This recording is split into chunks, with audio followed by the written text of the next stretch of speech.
And today is the first day of the new fiscal year for the city of New York, and the ink is still drying on the budget deal signed by the city council just yesterday. Yeah, it is official. The $112.4 billion budget for 2025 is now in effect. Mayor Eric Adams joins us live from Gracie Mansion to discuss how this budget will shape the future of New York. Good morning, Mayor Eric Adams. Thank you so much for being with us.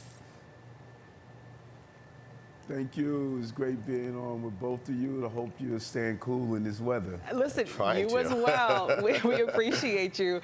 Let's jump into this deal, right? Announced on Friday, but officially signed by the city council just yesterday. We know it was a tough battle, a lot of back and forth between you, Speaker Adrian Adams, and Council Finance Chair Justin Brennan. As we look at how everything all played out, would you have done anything differently here? You always want to do things differently, but you know, life is not about looking in the rearview mirror. It's the front windshield that matters, and I could not have asked for a better partner with Speaker Adams and Finance Chair Justin Brennan. We were able to put $53 million into our cultural institutions, $58 million in our libraries, an additional $2 billion in capital, over $26 billion for housing, and a host of other things, from parks to pre-K, 3K. And it's about sitting down in the room with real intentions for New Yorkers, and that's what we did. All right, and Mayor Adams, you just mentioned there the city council was able to restore $1 billion in cuts that were planned for schools, libraries, and those cultural institutions, plus early childhood education. So with that now restored, how quickly will those services now come back online, do you think, for New Yorkers? And you know, it's interesting, you know, folks like to say the city council restored. No, we restored. We work as a team. We sit in the room and we look at the money coming in and the money coming out, and then we make these tough decisions.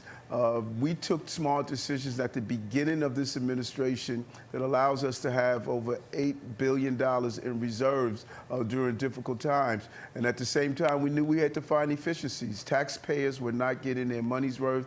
There was a lot of inefficiencies in our agencies, and over $7 billion we were able to find in efficiencies. And let's keep in mind, we had over $7 billion budget gap that we had to close. And so you're going to see these dollars right away. July 1st is the beginning of a new year, and these monies are going to go into our agencies to continue these initiatives. Yeah, a lot of people are looking forward to it. But Mayor Adams, the big question, the big lingering question, right, is this migrant crisis. And it was actually one of the main reasons for these cuts. Migrant crisis is not going anywhere anytime soon. It's creating a lot of tension in some neighborhoods.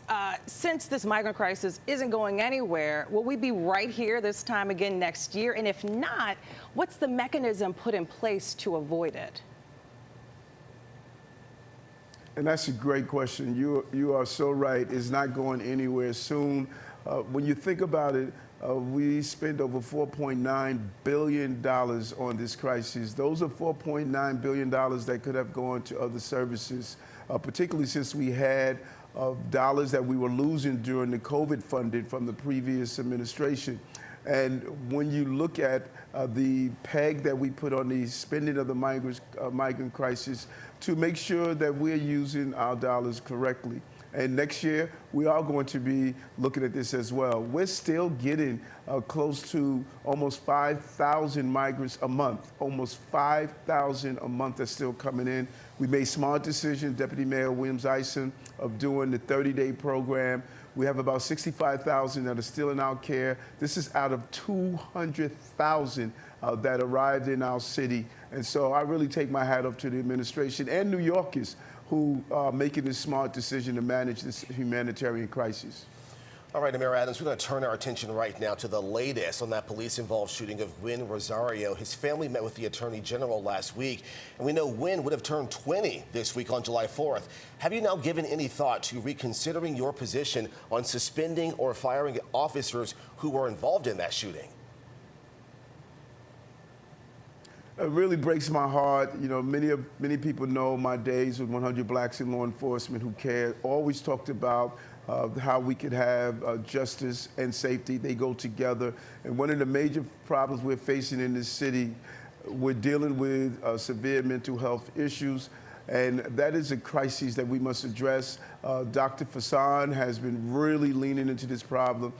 We're not going to take action on the suspension of these officers right now. We're going to let the lawsuit and the internal investigation take its place. It's a difficult job for officers to respond when someone is armed with a weapon. You have to be concerned about the family members that are present, the individual with the weapon, and those officers that are involved. And the Attorney General and other entities will conduct a thorough investigation. Right. Mayor, staying with the NYPD crime crackdown here, we know the crackdown across the city, it does continue. More police community units are patrolling these streets. It's made a visible difference, but can you tell us more about the change you hope to see with these?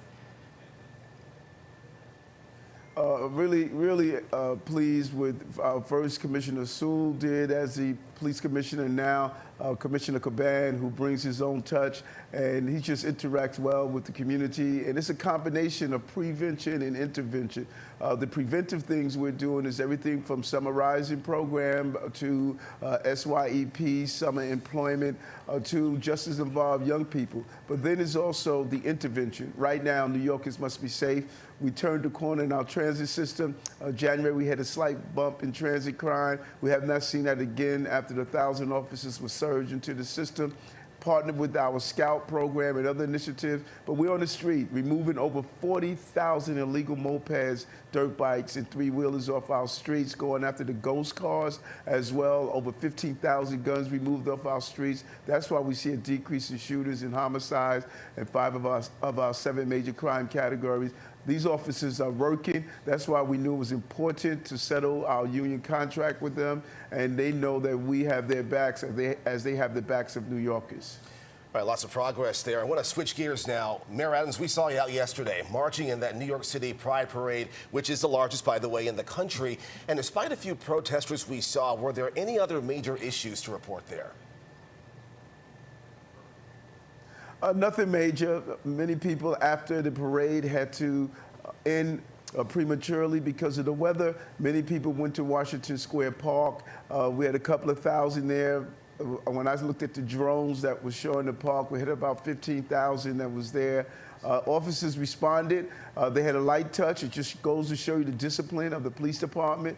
We put necessary barriers in place, and we made sure that people were able to have the end of the festivities without any major disruption. And when it was time to close the park, we made the decision to close the park. And Deputy Commissioner Kaz Daughtry and the team was there to make sure we were able to bring a close to the celebration.